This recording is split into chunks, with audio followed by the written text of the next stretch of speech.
السلام علیکم۔ سچی کہانیاں پر خوش آمدید۔ میری عمر 31 سال تھی۔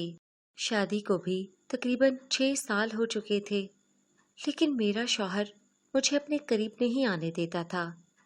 میں جب بھی اس کے قریب جاتی یا کبھی غلطی سے پاس سے گزر بھی جاتی تو وہ بھڑک اٹھتا، کہتا مجھ سے فاصلے پر رہا کرو۔ شوہر کی یہ حرکت انتہائی غیر مناسب ہوتی تھی، مگر میں مجبور تھی۔ شادی کے بعد 6-7 سال گزرنے کے باوجود بھی بیوی کے حق سے محروم تھی۔ امی کو اپنا حال بتا نہیں سکتی تھی۔ ایک بہن تھی جس سے میں ہر دکھ سکھ بانٹ لیتی تھی، مگر یہ بات اتنی ذاتی تھی کہ کسی سے کہتے ہوئے بھی شرم محسوس ہوتی تھی۔ روز یہ سوچ کر بستر سے اٹھتی کہ آج میں اپنے حق کا مطالبہ ضرور کروں گی، مگر شوہر کے قریب جب بھی جانے لگتی تو شوہر کے پورے جسم پر کالے نشان بن جاتے، چہرے اور ہاتھوں پیروں پر کالے کالے دھبے ابھرنے لگتے۔ میں حیران تھی کہ میرے قریب آتے ہی شوہر کو کون سا سانپ سونگھ جاتا ہے جو اسے کالے نشان پڑ جاتے ہیں۔ کالے نشان پڑتے ہی شوہر چھت پر بنے کمرے میں چلا جاتا اور پھر ساری رات وہیں گزارتا۔ میری بہن نے ایک دائی کا ایڈریس دیا اور کہا یہاں چلی جاؤ، اسے سارا مسئلہ بتانا، یہ دائی یقیناً کوئی حل بتائے گی۔ بہت پہنچی ہوئی دائی ہے، جو بھی عورت اس کے پاس جاتی ہے کوئی بھی مشکل ہو اس کی حل ہو جاتی ہے۔ میں بھی چوری چھپے دائی کے پاس پہنچ گئی۔ جا کر اسے اپنی پریشانی بتائی تو اس نے مجھے ایک تیل بوتل میں ڈال کر دیا اور کہنے لگی یہ تیل تو نے اپنے شوہر کی ناف میں روزانہ رات کو لگانا ہے۔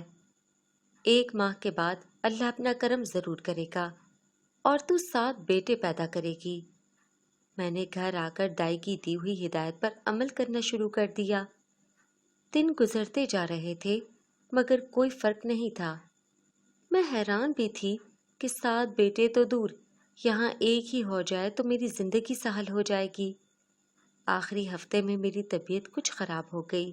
ساس ڈاکٹر کے پاس لے کر گئی تو پتہ چلا کہ میں حاملہ ہوں، لیکن 9 ماہ بعد جب میں نے بیٹے کو جنم دیا تو میری ساس نے اسے اپنانے سے انکار کر دیا اور مجھے جلی کٹی سنانے لگی۔ میں نے جو ہی اپنے بیٹے کو دیکھا تو میرے ہوش اڑ گئے، کیونکہ وہ میرا بچہ نہیں بلکہ میرا شوہر ہی۔ میرا نام ہناوے ہے۔ شادی کے بعد سسرال والوں نے زندگی اجیرن کر دی تھی۔ میں 6 سال سے یہ بات برداشت کر رہی تھی۔ جب نئی نئی شادی ہوئی تو ہفتے بعد ہی شوہر اشفاق سعودی عرب چلے گئے۔ جب 2 سال بعد لوٹے تو ایسی غیر مناسب حرکتیں کرنے لگے تھے۔ مجھے شک پڑتا تھا جیسے میرے شوہر نے باہر کے ملک کوئی اربن سے شادی کر رکھی ہے جو میرے ساتھ ایسا برتاؤ کرتے ہیں۔ شوہر کی سنگن لینے کے لیے بھائی کو نظر رکھنے کا بولا تو وہ کہنے لگا اشفاق زیادہ تر گھر ہی رہتا ہے، کام پر بھی بہت کم جاتا ہے۔ پھر ان کا ویزا ختم ہو گیا اور حالات بھی برے ہی تھے، جس کی بنا پر وہ پاکستان آ گئے۔ لیکن پاکستان آ کر بھی اشفاق نے مجھ سے روکھا سا رویہ اپنا رکھا تھا۔ سب سے ہنس کر بات چیت کرتے، لیکن ایک میں ہی تھی جس سے اشفاق ایسے کر رہے تھے۔ گھر میں ساس تو مجھے پہلے ہی کمتر سمجھتی تھی، کیونکہ شادی کے اتنے سال بعد بھی میں بے اولاد تھی۔ اب میں انہیں کیا بتاتی کہ اپنے بیٹے سے پوچھیں، جس نے مجھے کبھی بیوی کا حق ہی نہیں دیا۔ مگر ساس بہت روبدار تھیں، میں ان کے آگے بہت کم بولتی تھی۔ ممکن تھا اگر کبھی جواب دیتی تو ساس مجھے گھر سے نکال دیتی، کیونکہ وہ تو کئی بار اشفاق کو بول چکی تھیں کہ اگر ہناوے اولاد نہیں دے سکتی تو اشفاق میں تیری دوسری شادی کروا دیتی ہوں۔ تیری کون سی عمر ہو گئی ہے، ابھی جوان جہان ہے، کل کو میرے سب بچوں کی اولادیں جوان ہوں گی، ایک تو ہے جو ابھی تک بے اولاد ہے۔ اشفاق امی کو کوئی جواب نہیں دیتے تھے۔ کبھی کبھار جب امی زیادہ اصرار کرتی تو کہتے امی قسمت میں ہوگی تو ہناوے سے ہی اولاد پیدا ہو جائے گی، اگر قسمت میں نہیں ہے تو پھر جو مرضی کر لیں کچھ نہیں ہوگا۔ امی یہ بات سن کر بھڑک اٹھتیں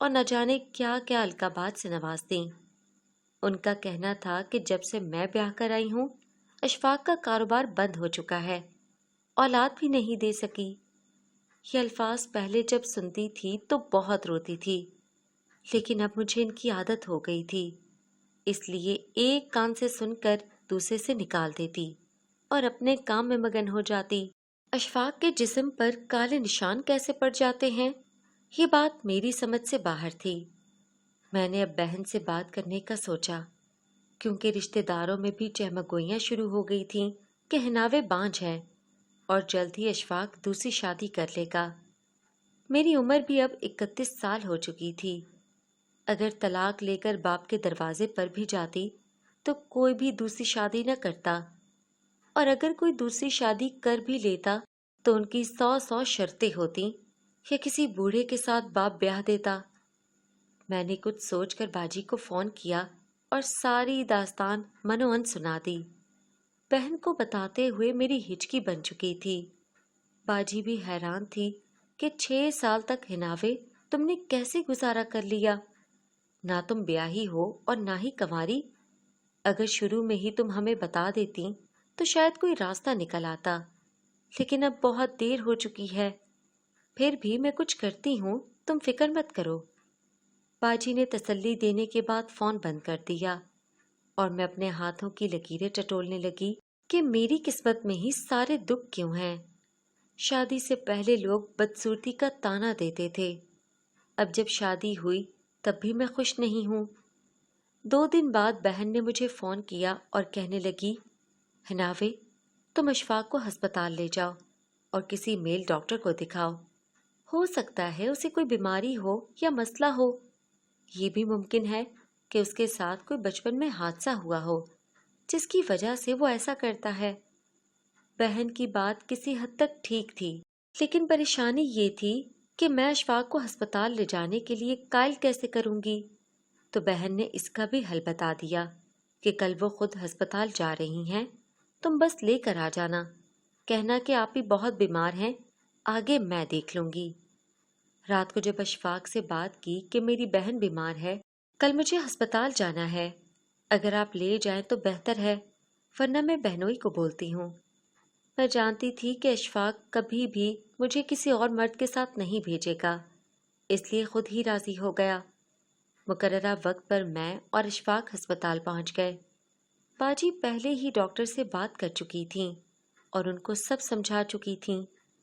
ڈاکٹر کے سامنے جب اشفاق آئے تو ڈاکٹر نے خود ہی پوچھنا شروع کر دیا، کیا کرتے ہیں، کتنے بچے ہیں، وغیرہ وغیرہ۔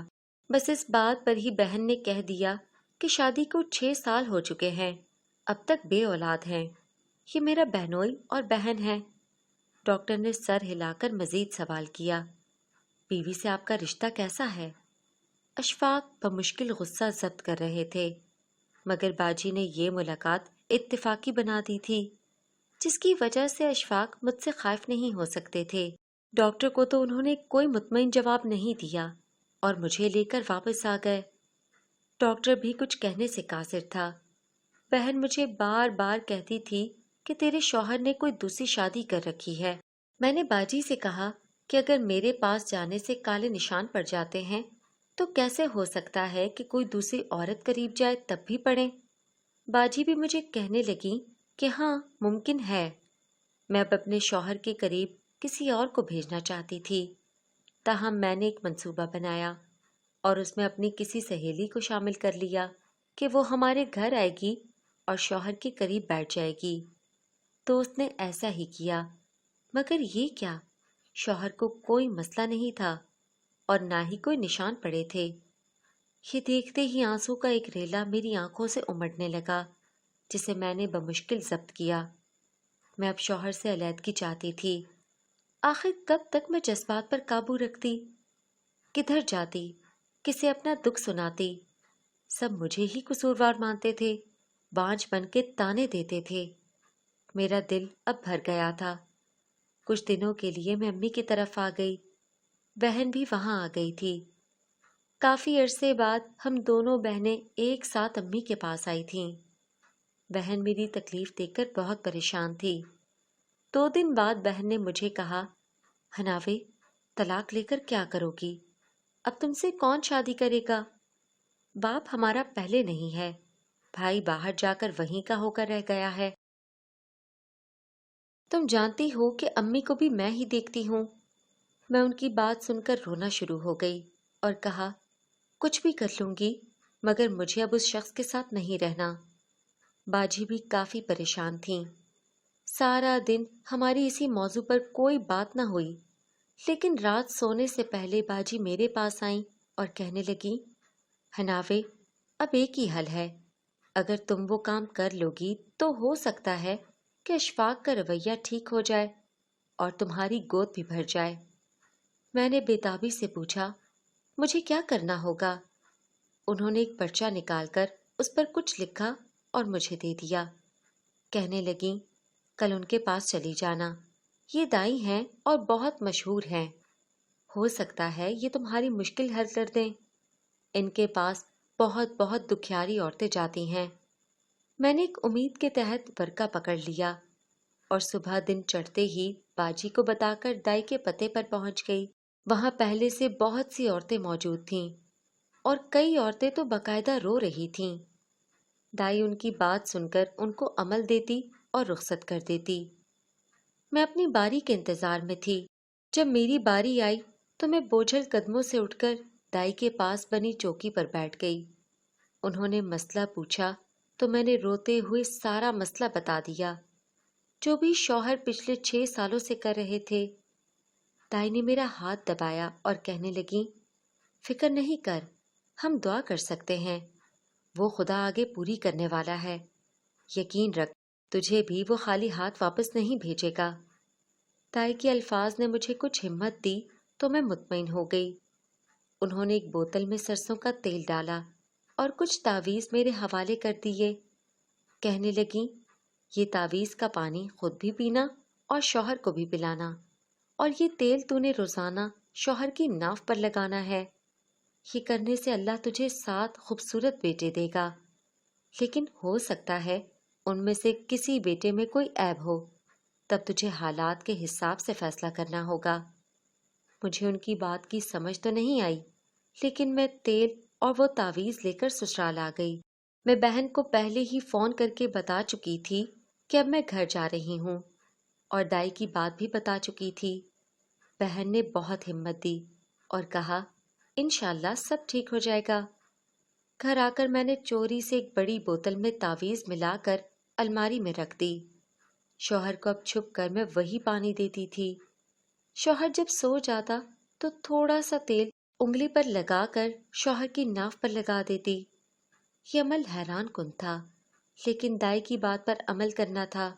مگر یہ کیا، دائی کا تیل لگاتے ہوئے شوہر کے جسم پر کوئی کالا نشان نہیں پڑ رہا تھا۔ میں تعجب کا شکار تھی کہ اب بھی پڑنا چاہیے۔ صبح جب معمول سے قریب جاتی تو نشان نظر آنا شروع ہو جاتے، رات کو نشان نہیں آتے تھے۔ یہ دیکھ کر میرے ہوش اڑ جاتے۔ میں نے سوچا، اشفاق رات کو چھت پر کیا کرنے جاتے ہیں؟ دبے پاؤں ان کا پیچھا کیا اور دروازے کے در سے اندر جھانکا تو میرے ہوش اڑ گئے۔ میرے قدموں تلے سے زمین نکل گئی۔ اشفاق وہ نشان جگہ جگہ خود بنا رہے تھے۔ اب مجھے سمجھ آ گئی تھی کہ سب وہ خود کر رہے تھے اور پچھلے کئی سالوں سے مجھے دھوکہ دے رہے تھے۔ یہ سچ میرے لیے جان لیوا تھا، مگر میں اب سمجھ گئی تھی کہ مجھے کیا کرنا ہے۔ 10 دن بعد میں نے اشفاق سے کہا کہ مجھے آپ سے طلاق چاہیے، آپ مجھے طلاق دے دیں یا پھر مجھے میرا حق دے دیں۔ وہ مجھے طلاق نہیں دے سکتے تھے۔ مجھے کہنے لگے، ٹھیک ہے میں حق دے دوں گا، لیکن اگر کچھ غلط ہوا تو ذمہ داری تمہاری ہوگی۔ میں نے حامی بھر لی۔ اشفاق نے مجھے سارے حقوق دے دیے اور اب کوئی نشان نہیں بنا تھا۔ یہ راز میں جاننا چاہتی تھی کہ آخر کیا وجہ تھی جو وہ یہ کام کرتے تھے۔ تیل تقریباً ختم ہو چکا تھا اور میری طبیعت دن بدن بگڑ رہی تھی۔ اشفاق خاموش تھے۔ ساس نے میری بگڑی طبیعت دیکھی تو ڈاکٹر کے پاس لے گئی۔ جب ڈاکٹر نے میرے ٹیسٹ کیے تو خوشخبری میری منتظر تھی، میں حاملہ تھی۔ سب یہ خبر سن کر خوش تھے، لیکن اشفاق خوش نہیں تھے۔ میں نے بھی ان کی پرواہ چھوڑ دی تھی۔ میں امید سے تھی بس یہی کافی تھا۔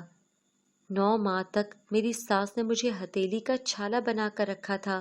جب ڈلیوری کا وقت قریب آیا تو ساس مجھے قریبی ہسپتال لے آئیں۔ ڈاکٹرز نے کہہ دیا کہ ہمیں آپریشن کرنا ہوگا، ورنہ ماں اور بچے میں سے کسی ایک ہی کی جان بچے گی۔ ساس نے اجازت دے دی۔ میرے گھر والے بھی ہسپتال آ گئے تھے۔ آپریشن کامیاب ہوا، لیکن ڈاکٹرز بچہ دیکھنے نہیں دے رہے تھے۔ ساس بہت بے چین تھیں کہ جلد وہ پوتے کو دیکھیں۔ تھوڑی دیر بعد جب نرس نے میرا بچہ ساس کو پکڑایا تو ساس نے اسے اپنا بچہ کہنے سے ہی انکار کر دیا۔ ساس کا کہنا تھا کہ بچہ تبدیل ہو گیا ہے، یہ میرا پوتا نہیں ہے۔ نرس چپ کر کے کمرے سے باہر چلی گئی۔ ساس نے بچہ مجھے تھمایا تو میرے ہوش اڑ گئے، کیونکہ بچے کے جسم پر کالے دھبے تھے جیسے اشفاق کے جسم پر ہوتے تھے۔ میں بہت پریشان اور حیران تھی۔